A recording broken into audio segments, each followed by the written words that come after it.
This is the crop that I'm most excited about harvesting this year, and I can't even eat it. Planted over 5 months ago, this cover crop of fall rye has stood through rain, wind, snow, and now the baking sun. Today, let's talk about exactly what this cover crop did for me and my soils, and what are the next steps in cutting it down and getting these beds ready to grow some vegetables.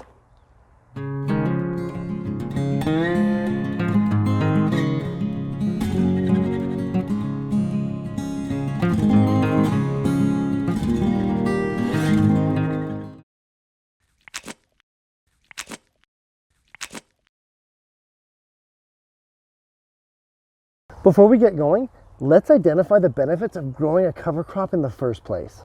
I've identified 5 main reasons of why you want to be growing a cover crop over the dormancy of winter. First up, they protect our soils. The harsh realities of outdoor exposure can take its toll on bare soil. So much so that the drying, freezing, and flooding of our garden beds over winter can render them unfit to grow food if left untreated. A cover crop solves that by literally blanketing the surface with a living layer of protection. Second, by the simple act of existing and growing, your cover crop is going to add biomass and organic matter to the top layers of your soil.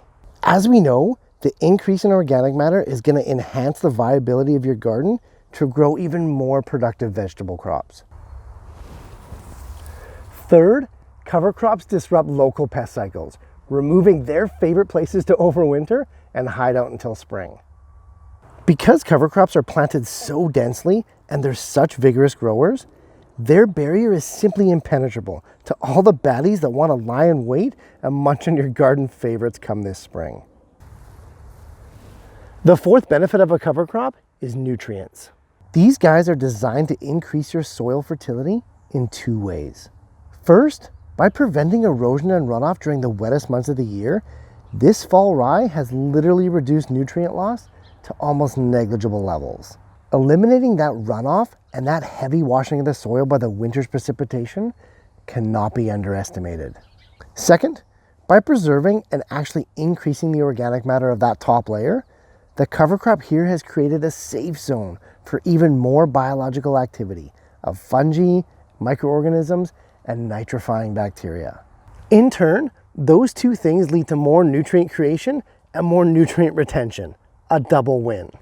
And coming in at number 5, probably the most immediately tangible benefit is weed suppression.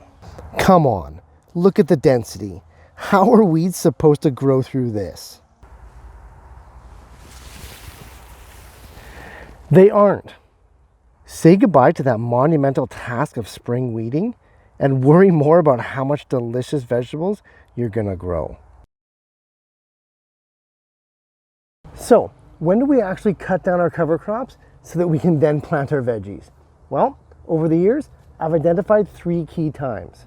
First up, whenever we need to. If you have a new set of veggies to go in, the cover crop has done its job. It needs to come out and make way. Second, if you're growing an edible crop like peas, beans, alfalfa, or even barley, you want to be harvesting it when it's ready to eat. And third, like we're doing here today, if your cover crop is still in the ground months after you planted it, you need to cut it down before it goes to seed. The last thing you want is the cover crop to actually seed itself before you get a chance to plant your veggies. So get it cut down before those seed heads form.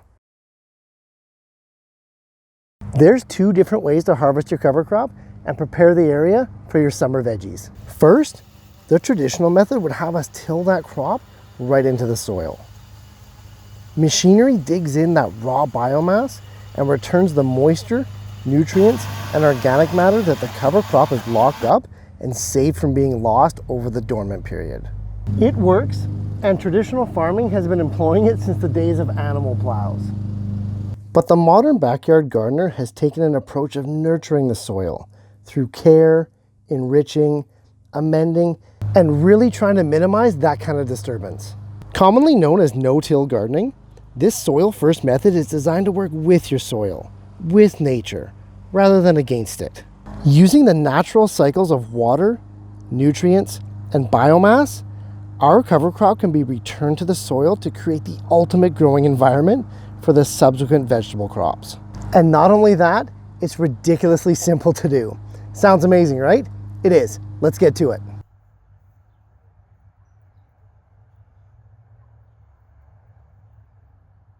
I do want to note that this is literally the perfect time to harvest this cover crop. In my case, I'm harvesting this fall rye right before it has a chance to seed. You see, it's all in the timing. Too early, and this stuff will grow back just like when you cut your lawn.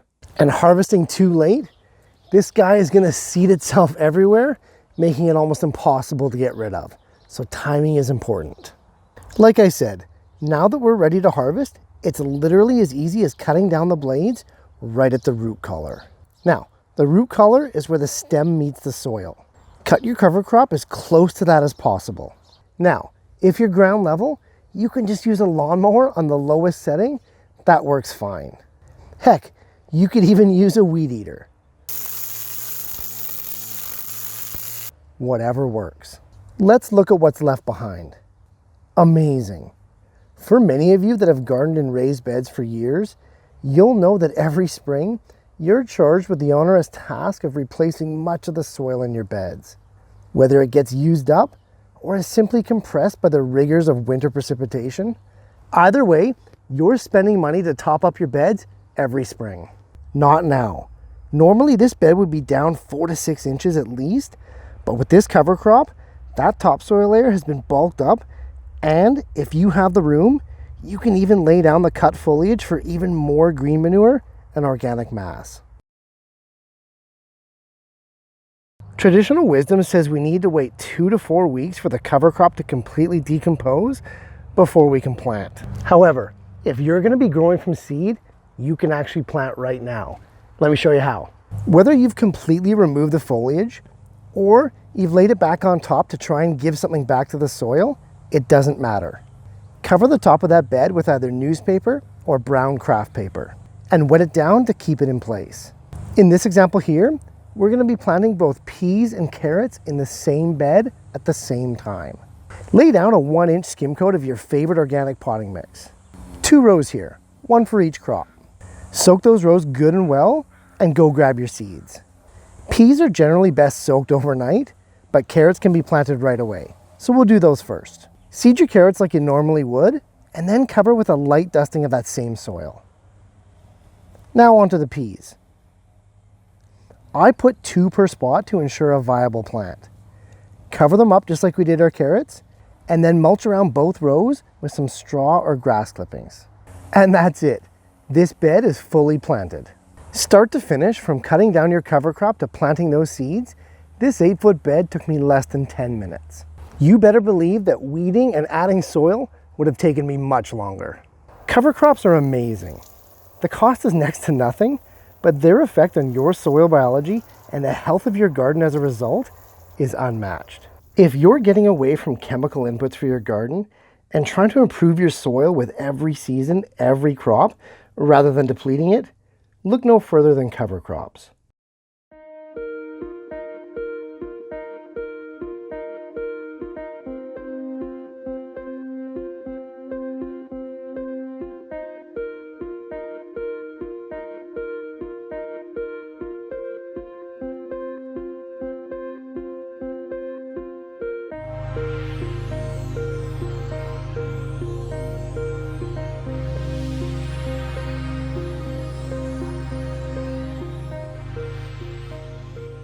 Hey, if there's any other aspects of no-till farming that you'd love to see covered in a video in the future, leave in the comments down below.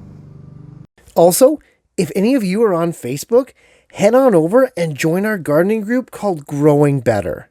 The group has grown phenomenally fast, yet it will never lose its sense of community or its welcoming feel. If you're passionate about growing epic organic fruits, herbs, and veggies for you and your family, the Growing Better group is a great place to hang out, share, learn, and grow. Hey, thanks for watching, guys. If you're getting value in this and the other series that I'm doing on YouTube, hit those like, share, and subscribe buttons if you'd be so kind, and I'll see you in the next video.